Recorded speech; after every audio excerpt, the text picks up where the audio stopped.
I think of you guys all the time. Doesn't stop. Something that just happened. Oh, I'm carrying my camera around with me. I'm keeping the GoPro in my pocket. I'm out of breath because I was unloading stuff from the car. But what happened was I bought some paint and the paint fell out.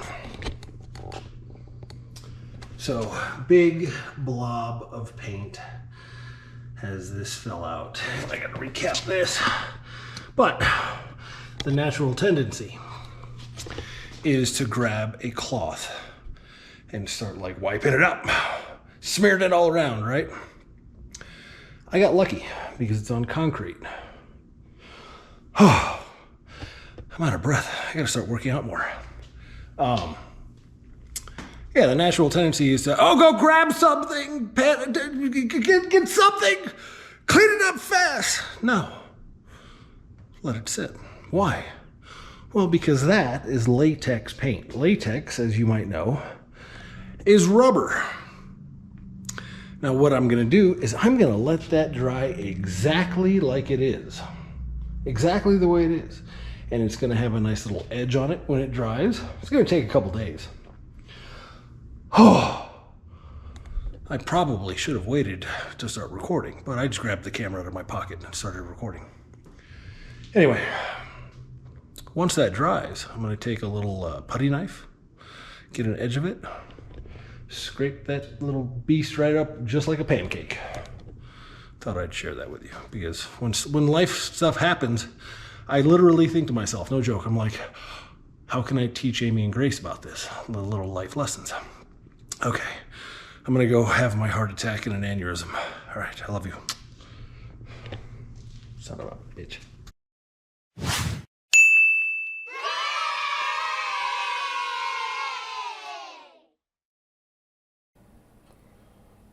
So yeah, the paint spilled. Pain in the butt. You can never have things just go nice and smoothly. Why is that? Why is that? The other thing, because I looked at that video, there is no way to look in any way decent when you have a fisheye lens.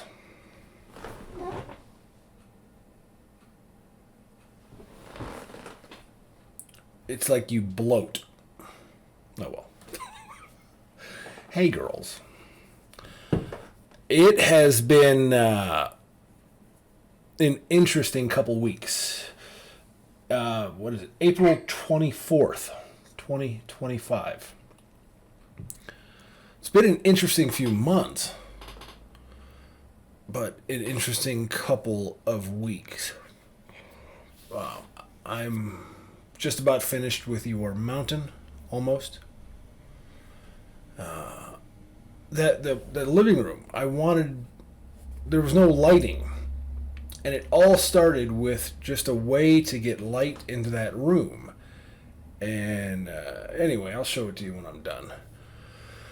But that's where the mountain came from. And it was fun painting that thing. So,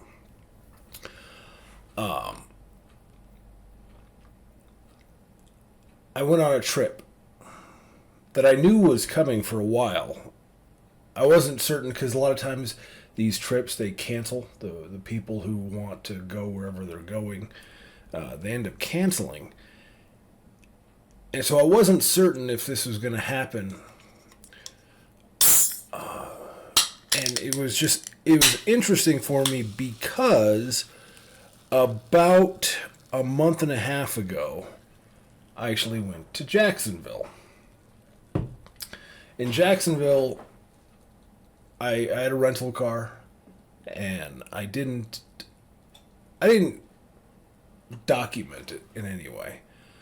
It was hyper emotional. I went by the old house that we had in Florida, in right there by Doctor's Lake, and walked around for a little while and did that whole thing. But it was interesting to me because I had been in San Diego You saw that video. I'd been in San Diego. I hadn't been in San Diego really. Well, I had. We went there. That was in 2019. We went there and checked out the place from where me and Mom got married.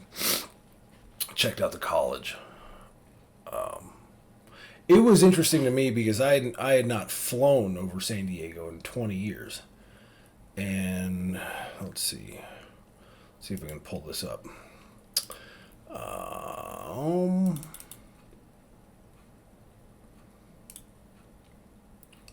I don't know. Sure. Oh, loud. I don't know where the volume control. I can never get the same media player. Oh, changing back where it all started. Yeah, I went flying with an old dear friend of mine named Matt, who I love very, very much, and we went up in an aerobatics airplane. It was sunset. We took off from the airport where we first flew from back in 2002, I think it was. Turn this off and just play it. So I'm going to turn this down. Turn it down. There's no microphone, so it's just wind noise, but we took off. I didn't fit in the cockpit. I was too tall. Oh my dear God, is that the back of my head? Nobody told me my head's all gray.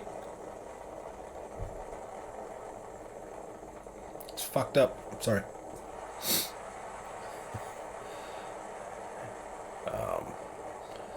So yeah, we're trucking along. We're actually airborne at that point. And then we take it flying. It was a good time. But out over the ocean doing loops and whatnot, the view was just amazing.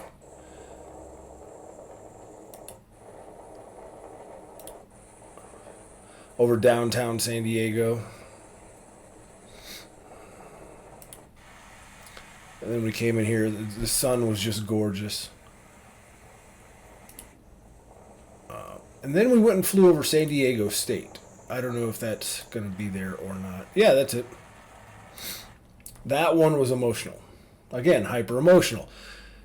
We flew over San Diego State, where Mom and I met. And where, a lot of things started. For me and for Mom and for us. Oh. Okay, I cried. I cried. I did. I'm sitting up there in the front, just not letting Matt know in the back that, hey, just give me a minute. Yeah. It, not out of sadness. It was tears of happiness. I was joyful. And so did that. That was an experience, an absolute experience. Then about a month after that, I went and fix this. It's so dark now. Can you see me? I ended up in Jacksonville. Hyper emotional because that's where, a lot of our, it was like, going to Japan. That's where a lot of our fun happened. Most of our fun. Jacksonville is especially sentimental to me because that's where it was just me and you guys. There was nobody else. I didn't have any friends. I didn't have any family. I was just by myself with you guys. And you guys helped me out. Now, that's where I broke, is Jacksonville. But,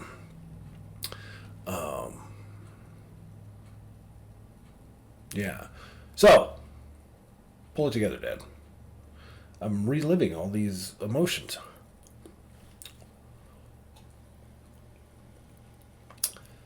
So then I found out I was going to Columbus and Ohio.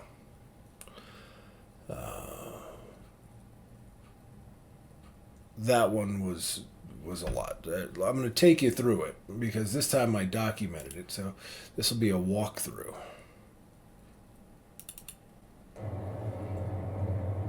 I'm driving here.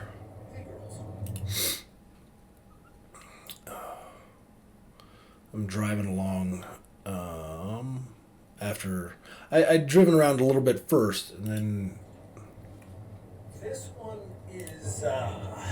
This one is an emotional one, like hardcore emotions. All started for the fam. Columbus. Columbus. And I'm going to end up in Des Moines pretty soon. I know it. It's about 3 p.m. But this is wild. Who is so busy building his cabin. It's a story about a guy. Hold on. Let me. I went back there, and this is the point I'm getting at with all this stuff. I didn't appreciate it. And I tell you guys that so you don't make the same mistake. You might make it, you might not. There is, here, let me, Kafka. It's a story about a guy who is so busy building his castle that he never gets to live inside the castle and enjoy it. He's making sure every brick is perfect and the moat is just the right size for protection. He's doing all these things to build his castle, and he never enjoys the castle, and he ends up dying before he can actually take any pleasure from what he did build. That was me. I wish I had read that story. Well, it wouldn't have sunk in.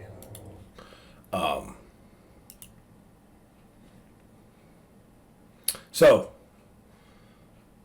at this point, I'd already gone. Mom and I lived there in 07 and 08, and we lived in a little, duplex type deal. Went and checked that out. And it was there that I thought to myself, what am I doing? I'm sitting here just thinking about Grace and Amy and Mom. Video it. So I started just rambling. On the planet for me. Muffin, you never got to see it. And Monkey, I know you're not going to remember it. But I remember Muffin looking at Mom's belly and thinking you were in there. I did.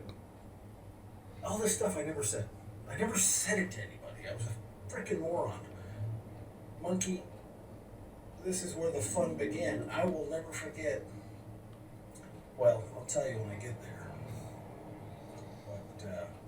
But, I think I did forget to tell you the story.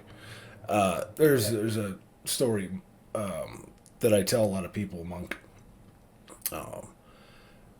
Muffin, you were always clingy to me. It was great. But backtrack. You hear from parents and whatnot. Oh, when your kid is born, you're going to have this immense love and you're not going to believe it, right?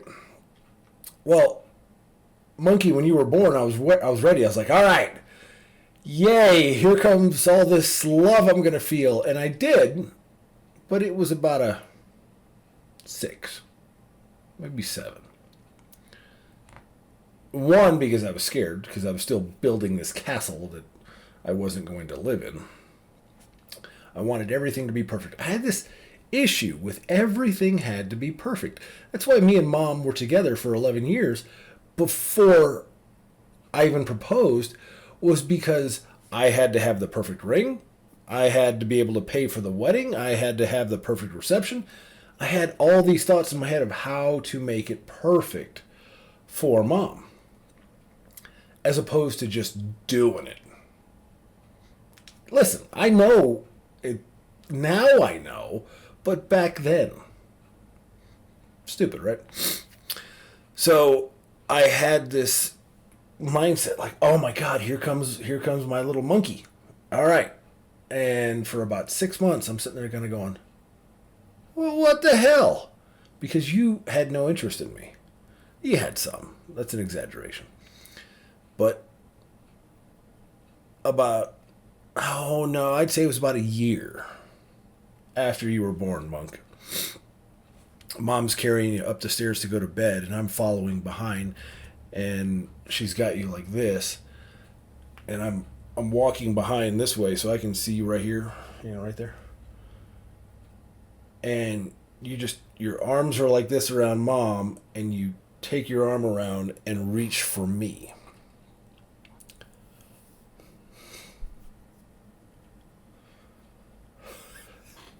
It gets me every time, because that was like the first time.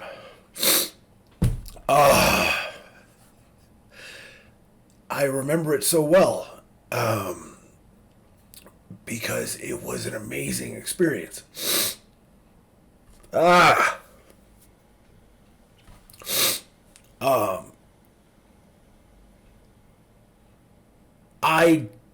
again, I didn't even tell Mom about that. I felt this wave of overwhelming emotion, love, gratitude, all this stuff. And I held it in. And I didn't even tell Mom about it. Now that I look back, it probably has something to do with being vulnerable. I didn't want to be vulnerable. Vulnerability. Oh, come on. I prepared.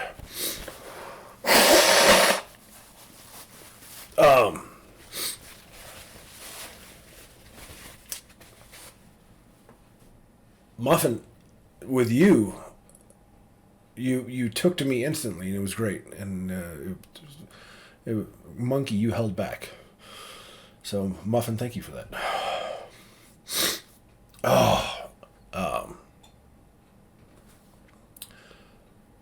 But yeah, that was the story I was talking about. Anyway, so there's that, and then on the 270, which always makes me think of a funny thing that somebody said one time, is they were fed up with life. It was a coworker of mine. Like, they weren't really, but they were just having some fun, poking fun at our disdain for life sometimes.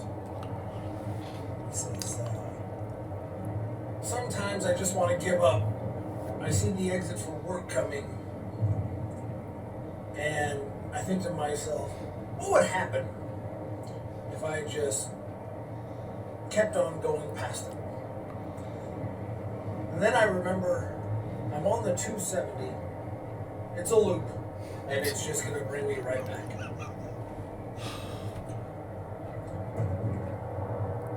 Almost 20 years ago to the day, yeah, on this stretch of freeway, I had just driven across country from San Diego and was moving here. And that's, I thought about it more. And that was the reason for my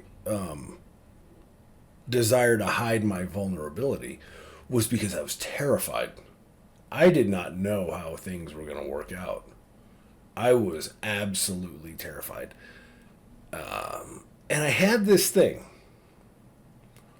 where, because I'd had some bad luck with, the Navy and flight school and stuff like that, I felt like a failure.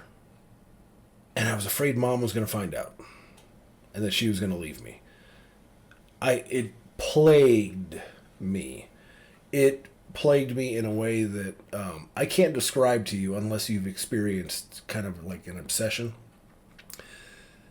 But it plagued me day in, day out, all day long. Okay, she's going to find out I'm a failure, and she's going to leave me. So I didn't want to show any vulnerability whatsoever. And so I did that drive, and it's a few days off. I checked my logbook.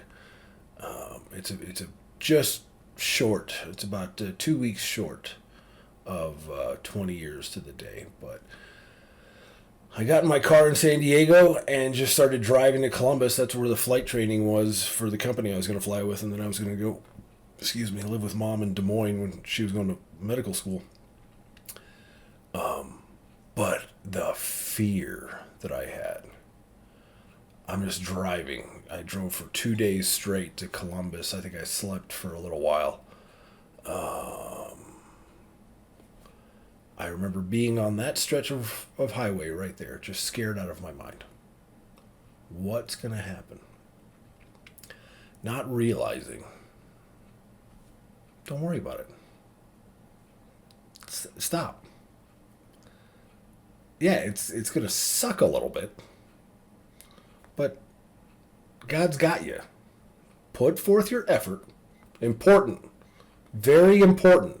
God's plan does not include us just going, okay, despite what Carrie Underwood says, Jesus doesn't take the wheel. He gives us directions. It's like the GPS. The GPS will always give us directions. It's up to us to steer the wheel. I heard somebody talk about that Jesus take the wheel shit recently. And I'm like, that's not how this works. You have to do work. You can't just sit back and go, oh, well, God will take care of me. No! That's like one of you guys just sitting on the couch going, my dad will take care of me. Anyway, I digress. Now I look back and I think about the fear that I had. It was fucking pointless. Ooh, sorry. It was pointless. It was pointless. The Bible says two things over and over and over. One, forgive. But two, says it a bunch of times, fear not. Stop fearing. Don't be scared. To go live with Mom in Des Moines, actually, but I had to... So I was going back to where because everything was fantastic, and I didn't freaking know it. I was that guy building that castle that had to be perfect. Not just the minds of males, which Oh, yeah. you ever came into this world. Oh, I got something on my nose. And two, I want you to understand not just the minds of males, which I can shed some light on, Yeah. but that all of us have that fear in us. Because I didn't know that back then. I didn't realize that everybody's got that damn fear in them. So, drove to my old work and checked it out. I know this won't mean anything to you. It means something to me. That turn right there and that hotel. When Mom and I moved to Columbus the second time, we were closing on the house. We were getting new jobs. We were doing all this stuff. I don't know how we survived. Because we had 4 dogs. Boosie. No, we just had no, wait. Did we have? We had 3. 3 dogs. It was Boosie, Lucky, and Brian. Paulo had not shown up yet. Yeah. But we lived in that hotel for like 2 weeks as we were waiting to close on the house. I was transitioning to the Learjet. Mom was getting her new job. The stress levels were something, but again, it's that fear. We were both scared, not realizing. No, just enjoy this ride. It's a roller coaster. Enjoy it. You're gonna be okay. Put forth your effort. You will be okay. So, drove in there. If you ever get a chance, look up USC 105. Yeah, USC. No, USC 106. Why did I say 105? 106. 106 was my number. When I flew for this company, they followed me around with a camera for a day. And you can see the little mini documentary. I think I've Star Trek Drive. You can see the little mini documentary. I had no idea. Yeah. That's the overwhelming theme that goes on throughout this. I had no idea. I just didn't know. And then I'm about to make my last stop before I head to the hotel.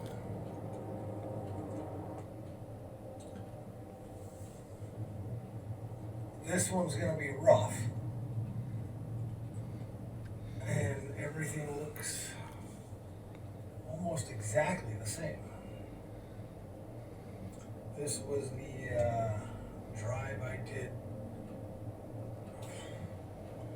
Well, we were here for what, 40 years? I don't know. Hundreds, if not thousands of times.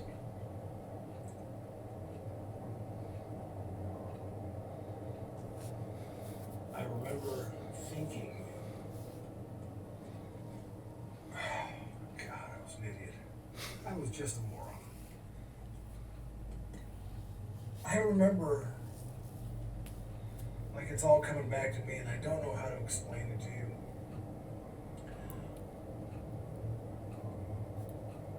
But I remember like having this thought very often driving down this road, and it was a thought I had a lot, like I said. I had this thought, like driving home from work at 7 in the morning, like, well, today's the day. Mom's gonna leave me today. Like I said. Yeah. Anyway. Yourself enough times. It will become, eventually you'll make it come true. Doesn't matter what. Doesn't matter what your thought process is, good or bad. If you say something to yourself enough times, it will become reality. Yeah. No doubt about it. It'll become reality. So, and then I wanted you guys to be with me so badly on this one. I was sitting there just like, I want you guys to be here.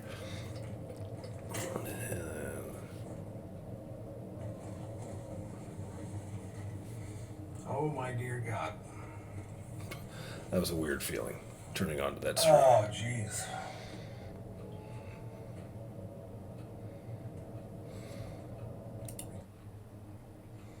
Seeing all this.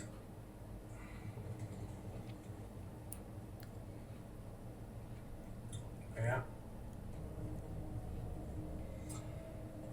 That there is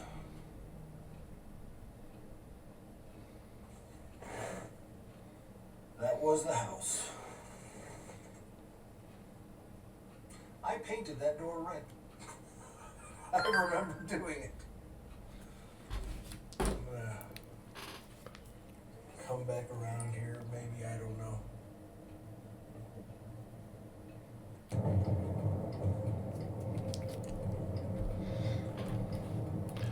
I had to take a moment, so I turned the camera off.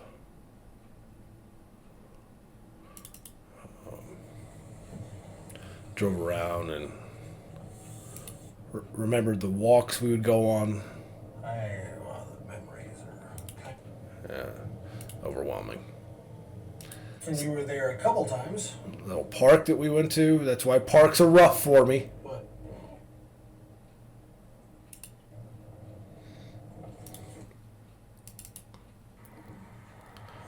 even the weather right now is exactly the same as I remember it. It's like stormy and kind of cloudy. So, like this reliving of my last last 20 years. Yeah, so I was San Diego, thinking about Jacksonville and Florida. yeah. Now here,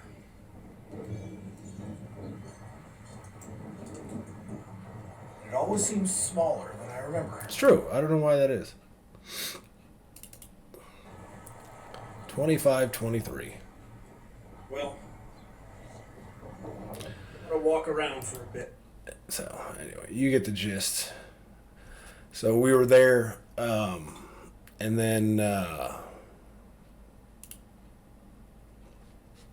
flew down to Key West, and sorry, it's emotional. It's very emotional. I was down in Key West. And we stay at these great resorts. It's phenomenal.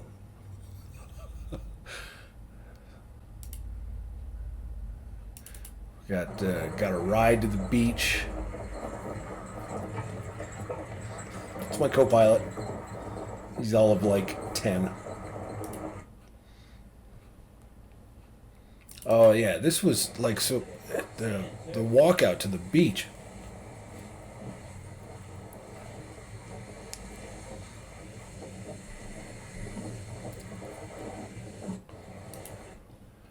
And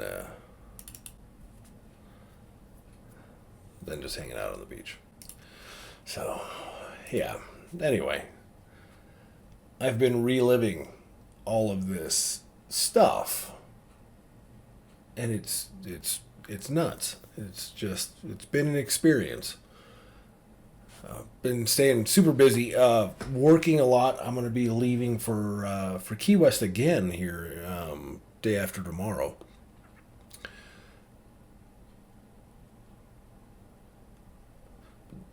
But that feeling of fear,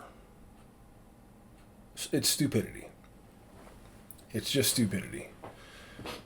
Because the fear is, well, I need to control this. And if I don't control this properly, something bad's going to happen. When you don't realize if you just go with the ride, everything's going to be fine. That's how this worked out.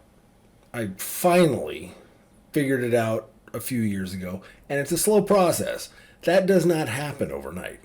That is a process because you're used to doing it a certain way throughout your whole life. And I don't know. It's like giving up smoking or something. You're going to have that desire to smoke cigarettes or whatever it is. Excuse me. You're going to have that for a while until it's finally just out of your system. And even then, you might still want a cigarette 5 years, 6 years, 20 years after you quit. When I decided to give up on that desire to control things, it still comes. One thing I've noticed is I have to stay away from people who are still like that. In the same way, maybe that was my addiction. My addiction wasn't drinking. I drank because I was terrified. Well, in the beginning, that's why I drank. In the end, I hated myself so much that I had to get away from the conscious thoughts that I had. But it was the fear that drove me to drink. And then I think maybe my addiction was I had to try and control everything. Well, just like a drinker can't go to the bar and hang out with other drunks. You have to break those ties. To get away from your addiction, you have to break those ties of the people that still have that addiction.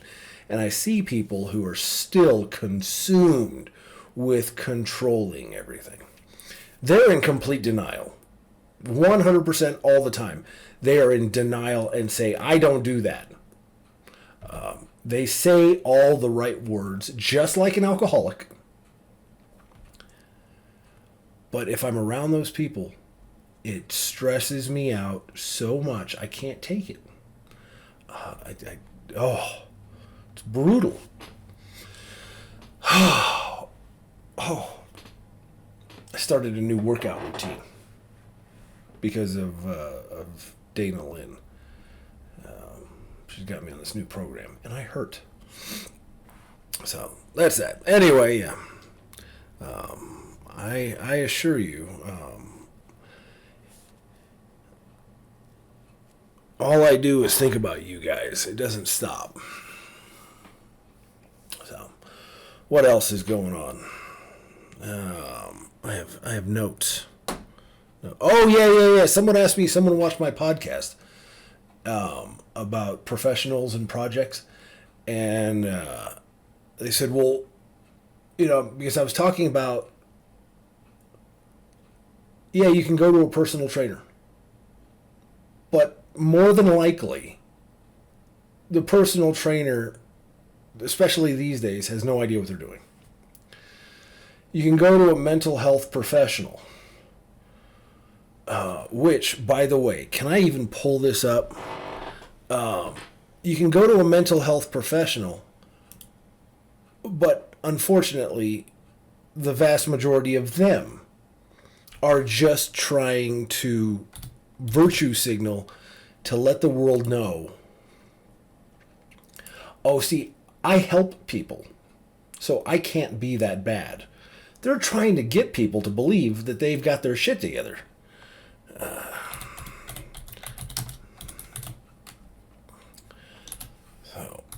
I watched this, and I was like, yeah, good. Other people see it.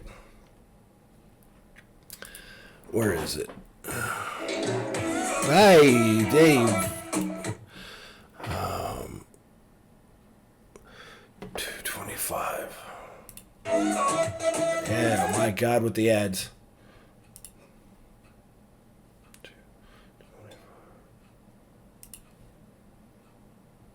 Well, and what do young people have?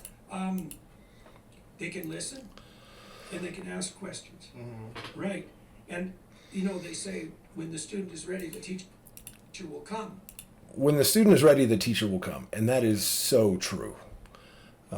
I had that happen to me a bunch of times. This is Jordan Peterson, a clinical psychologist who knows what he's doing because he allows himself to be vulnerable and ask questions. He does not try to put on the show that he has the answers. He asks questions and then explores those questions for the answers. That's the key. So many people are worried about looking stupid that they don't ask questions. They try and pretend that they know what they're talking about.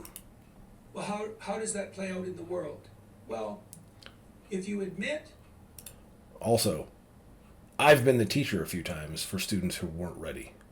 ...to your ignorance, and you ask genuine stupid questions, you will rapidly encounter people who are more than happy to share their wisdom with you. Yes. Like, people love having mentees, right? They like to be able to share their wisdom and their experience. Unfortunately, even if they don't have it. Yeah. So that's where it becomes a problem. Yeah. The false prophet. Yeah, well, that's right. Yeah, well, that's a problem. The false guru. Yeah, right. The people that don't have the answers to their own lives, so they try to give other people answers to their lives. Yeah, well, that's also the psychopath problem. I heard that, and I was like, okay, at least other people see it. It's people who have no idea what the hell they're doing. They've destroyed their lives. So they're going to go out and become a mental health professional. That way they can signal to the world that they know what they're doing, when in fact they're a train wreck. So I had somebody ask me, okay, well then what do you do? The information is there. All the information you need is there. If you put forth the effort, you take the wheel, don't expect God to sit there and just solve all your problems for you. No loving parent or God is going to do that for you. And if they do, they're causing problems for you. It's nothing but problems. Winning the lottery is one of the worst things that people, or one of the worst things that can happen to somebody, because they have no idea what they're doing. It's like releasing a wild animal that has been, taken care of. They won't do that. They won't release a wild animal back into the wild because that animal is going to get killed. It's had all of its problems taken care of. All of its problems have been solved. It's been fed. And then you release it in the wild. It has no idea what it's doing and it gets killed. You become your own personal trainer by learning. I don't know how to do this, so I'm going to figure out how to do this. In the entire wealth of knowledge of the human culture is right here in front of us. And you have God. But yeah, become your own personal trainer. The way you do that, and if you want to find somebody as your mentor, look at their results. Look at their life. I went through 6 therapists before I found one that I like. Now, I didn't ask them right away, those 6. Hey, what's going on in your life? But they were all females. They were all divorced. They all had some anger issues. There were a couple times, 2 times that stand out, 2 separate therapists that I had to de-escalate the situation because they were going through crap and they couldn't just de-escalate the situation. So I got away from those people, and they're a damn mess. So anyway,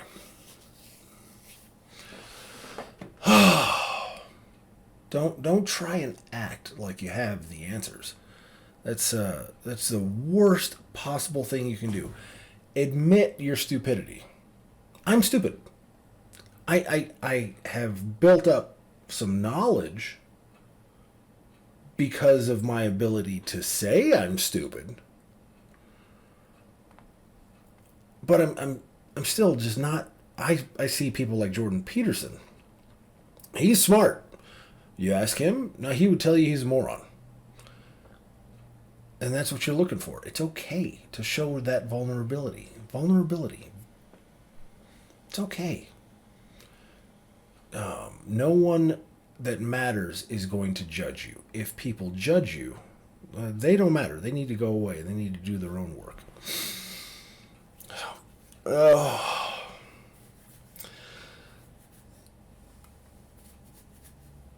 Yeah, that's that.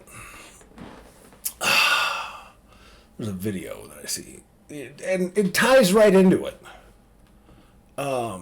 Katy Perry and a bunch of other women went to space.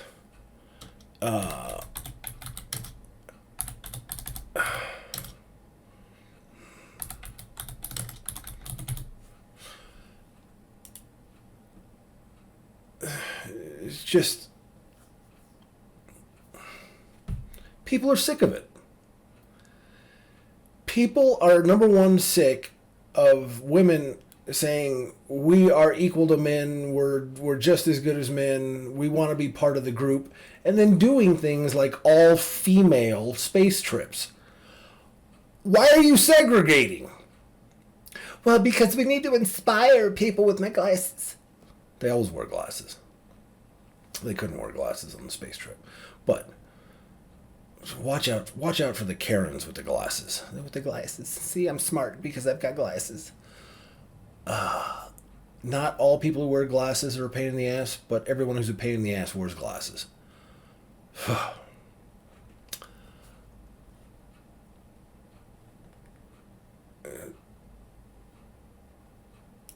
I missed serious gold in the Blue Origin story that my team has redirected And the pretty to, women and now I will bring who you guys have there a as good well. personality. Take a listen to the female commentators as this nipple-shaped rocket ship was about to take off. This rocket feels like it is alive. It feels like it is a living, breathing, pulsing thing, right? And there's the gantry pulling back. Women commentators, It's too. the moment that they've been training for. They've been training for. 2 days. Training Becoming a crew, for. becoming a They team. didn't train for this. After you go through an experience like this, it's more than a team. It's almost like a family. You are so tight. Oh to my go- God. Just stop telling people how amazing you are. To everybody, not just women, but women are guilty of it more. We don't need to know how amazing you are. If you have to say you're amazing, it's rough. And they came back and talked about, oh, see, you would have thought they were gurus because they sat on top of a rocket and did nothing and then floated around and held up a daisy. It's wild. And then they got blowback and wondered why. Oh, that's what I was getting at. They wondered why they were getting blowback. It's because they're pretending to be smart because they were allowed to sit on top of a rocket and do nothing. Stop it! Stop pretending. Anyway, Whew. It's brutal. This desire to look smart is. It's a desire to look smart. It's an unwillingness to apologize, which is unbelievably just rampant in our society. Nobody wants to apologize anymore because it might appear as though they've done something wrong and they're not as intelligent as they want to be.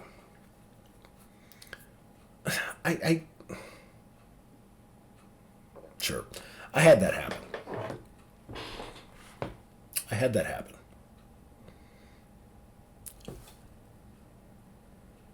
I had a good friend of mine.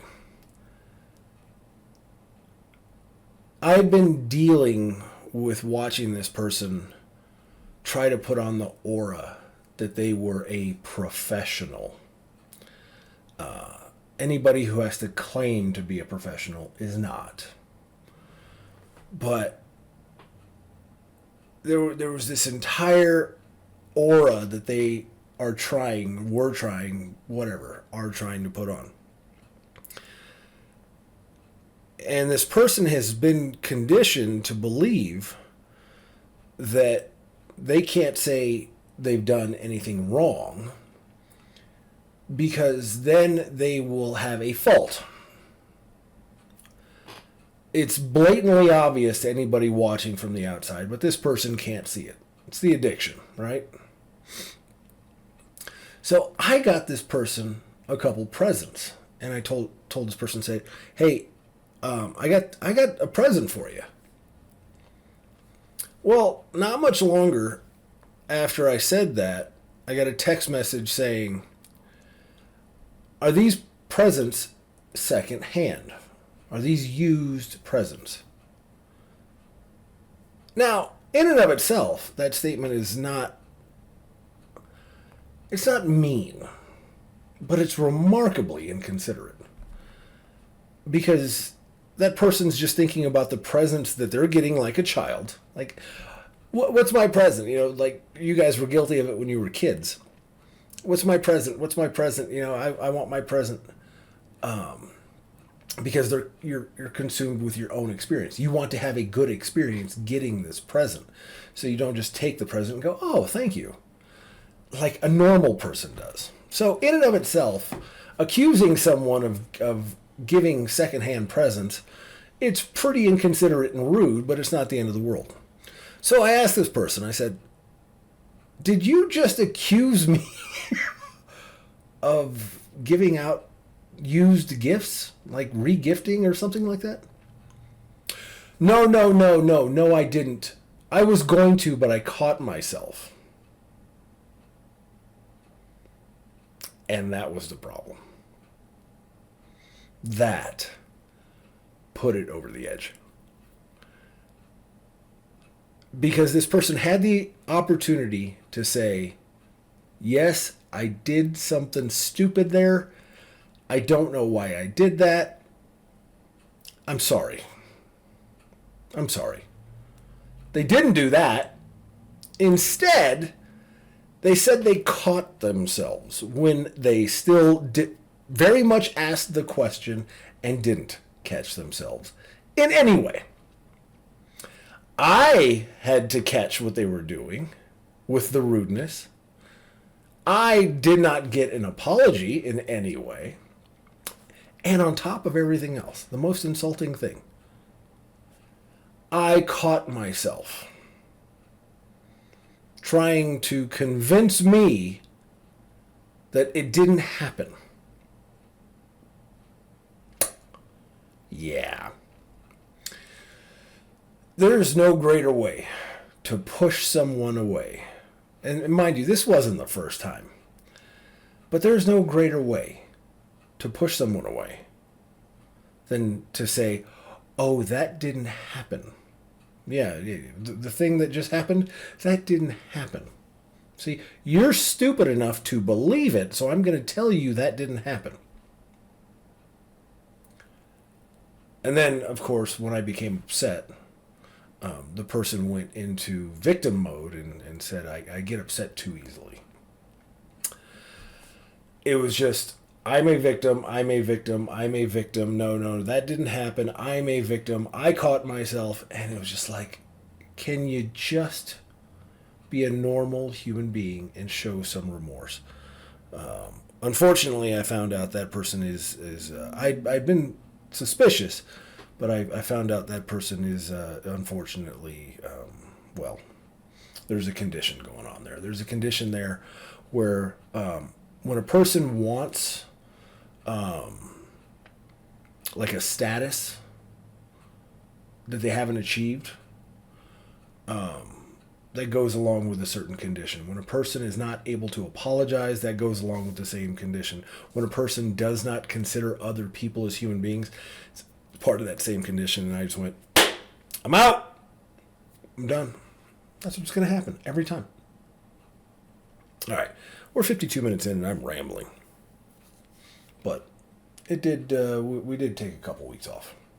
So it's okay to be vulnerable, girls. It's not just okay, it's essential. It's essential to life. If you want to live a good life, you can go ahead and try and live the fantasy. You can try. It ain't going to work, but you can give it a shot. So it's essential to a good life to be vulnerable. If I had said to Mom and to you guys all the emotions that I was feeling, we might be in a different place here. If I had been able to address things and talk about things, we might be in a different place. The fear, don't. It's going to work out. I swear to you. I swear it with everything that I am. It's going to work out just fine if you put in the effort. Put in the effort, do the work, whatever it is you want to do. Muffin, I met a wedding planner a couple weeks ago who was, my God, if that, it was like you had been transported into like a 25-year-old or 30-year-old or however old this person was. So, if you want to be a wedding planner, I don't know if you do. You do enjoy parties, though. You love your parties. Put in the effort. Do the work. And it will work out great. Better than you can possibly imagine. All right. Monkey, Muffin, I love you guys so much. The overwhelming emotions over the past couple weeks. It hurts a little, but the tears you see are tears of absolute joy. Wrap it up with this. I was having a discussion with a couple other guys, and one of them has gone through a rough experience. He's fearful. He's not being vulnerable. He's, I'm just gonna give up. This is stupid, you know. Don't worry about the situation. But I just said to him, like, don't you have kids? Yeah. Okay. In my head, I'm thinking, how are you not motivated for your kids? How does that happen? What happened to you that you're not motivated for your kids? I get to keep going and experience all this stuff because of you two. And I've said it before, and I'll say it a million times more. I will never be able to thank you guys enough. I will never be able to thank you enough. I love you so much. Go out, love one another. Do it. Love one another. Give that life energy to others, and then you get it back tenfold. It's great. I love you. By the way, back to our paint that spilled. Oh, there it is. Right there. See, I wasn't lying to you.